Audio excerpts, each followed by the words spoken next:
Muy buenas, la Fórmula 1 viaja a Monza y en este vídeo vamos a ver con datos por qué es un circuito muy extremo y contrario al de Zandvoort. Mañana analizaremos cómo se traza cada curva, puntos clave del circuito y pasado mañana los setups. Así que os recomiendo que os suscribáis si todavía no lo habéis hecho porque así no os perderéis ninguno de estos vídeos previos al Gran Premio y por supuesto luego el análisis después de la carrera. Empezando con los datos, ya no me lío más. Si os fijáis en la longitud tenemos casi 5,8 kilómetros, que es una distancia muy alta y además la distancia de la línea de meta hasta el primer punto de frenada es muy largo también. Por lo tanto, ojo con la salida que va a ser clave, la analizaremos mejor mañana por supuesto, pero ya tenéis dos datos muy interesantes. El primero, que vamos a tener una salida muy intensa, la pole aquí no es precisamente lo más importante, y el segundo dato es que tenemos un circuito muy largo. Por lo tanto, circuito muy largo, poquitas vueltas y pensáis, vale, pues entonces vamos a tener un circuito en el que el undercut es muy importante porque vamos muchísimos metros, casi 5.800 metros,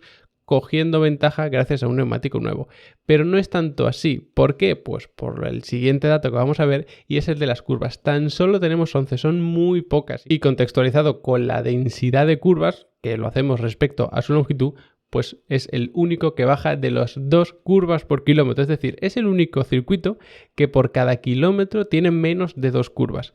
Es un circuito, por lo tanto, en el que no vas a poder aprovechar mucho la ventaja de tus neumáticos, que normalmente se aprovechan más en curva que en recta. Por lo tanto, lo que te da para el undercut, que es esa enorme longitud, te lo quita por la escasa cantidad de curvas. Además, muchas de ellas son enlazadas, que no es que tengamos mucha zona de curva constante a un lado y otro. Y además, cuando veamos al final del vídeo el giro de volante, vais a entender por qué realmente es un circuito tan diferente al de Zandvoort. En cuanto al reparto de curvas, está bastante mal desequilibrado. Tenemos 7 curvas a derecha, tan solo 4 a izquierda y además curvas de baja velocidad tenemos un para cada lado, pero son ambas enlazadas en chicane. La primera, pues derecha-izquierda y luego izquierda-derecha.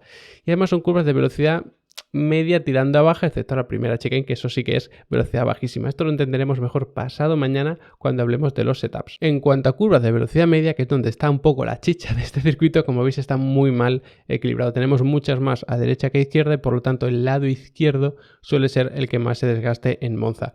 Luego también tenemos alguna curva de velocidad rápida a un lado y al otro, pero no es un circuito de mucha curva de velocidad rápida, precisamente muy lejos de otros circuitos, como podría ser Silverstone, incluso como podría ser el circuito de Zandvoort. ¿Qué va a pasar con los frenos? Pues que vamos a tener sorprendentemente bastantes frenadas, que son 6, no son pocas, y 3 muy fuertes.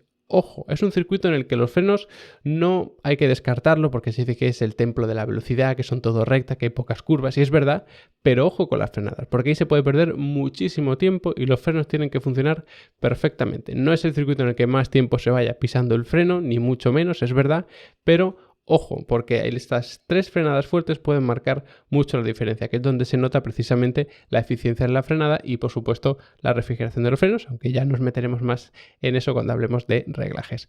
En cuanto a las temperaturas, no son del todo preocupantes, están ahí en la zona media-baja, o sea que no debería ser un problema refrigerarlo, porque claro, tenemos unas largas rectas en las que está entrando ahí mucho aire y se refrigeran rápidamente por la alta velocidad. Y ahora ya nos metemos con el acelerador. Fijaos que tenemos el circuito en el que más tiempo se va acelerando a fondo. No puede ser de otra manera, tenemos curvas en las que justo en el vértice ya hay que dar gas casi a fondo y es verdad que hay otras que sí que tienes que ir jugando un poco con el acelerador, sobre todo último sector, pero es un circuito en el que hay que ir muchísimo tiempo acelerando a fondo y también engranando la octava marcha. Es el circuito en el que más tiempo se va engranando esa octava marcha, sobre todo también si lo contextualizamos en el porcentaje, porque claro, tenemos no solo muchas rectas, sino que tenemos tramos de rectas que vienen precedidos de curva rápida, como puede ser pues esa zona enlazadas 8, 9, 10 que veremos mañana, dan pie a una recta bastante larga y ya encaramos esa recta con muchísima velocidad. Por lo tanto, ese porcentaje engranando la octava marcha es clave. ¿Y qué significa esto? Igual que dijimos en el previo anterior, pues que los equipos que tengan un problema de drag aquí van a sufrir muchísimo porque vamos mucho tiempo en ese rango máximo de velocidad. Evidentemente, ya os lo adelanto, todo el mundo va a traer configuración de muy baja carga, pero hay quienes consiguen menos drag que otros y ese extra de eficiencia aerodinámica aquí es muy importante porque se va muchísimo tiempo a muchísima velocidad y ahí te perjudicará muchísimo si tienes un exceso de drag. Y ya para terminar, fijaos en el giro de volante, en el porcentaje que vamos con el volante totalmente recto. Es el máximo. ¿Y dónde está Zambor? Abajo del todo, como vimos la semana pasada. Y lo mismo pasa si vemos el giro medio. ¿Dónde está Monza? Abajo del todo. ¿Dónde está Zambor? Casi arriba del todo. Es un circuito que no tiene absolutamente nada que ver con Zambor. Por lo tanto, quien iba bien allí, aquí quizá sufra un poco más y viceversa. Y otra cosa muy importante, quien fue bien en Zambor, al menos en condiciones de seco, más o menos se puede intuir, y luego vaya bien en Monza, ese coche va a ser competitivo ya en prácticamente cualquier circuito, porque no tienen absolutamente nada que ver, ni la configuración de los coches, ni las características del circuito en sí. Así que espero que este vídeo os haya ayudado a entender mejor este templo de la velocidad. Recordad que en Level Up Academy tenéis muchos más cursos sobre automovilismo para analizar circuitos, reglajes, dinámica, telemetría. Todo lo que se os ocurra lo tenéis por allí, que por 15 euros al mes accedéis a todos los cursos, no hay que comprarlos individualmente, ni mucho menos.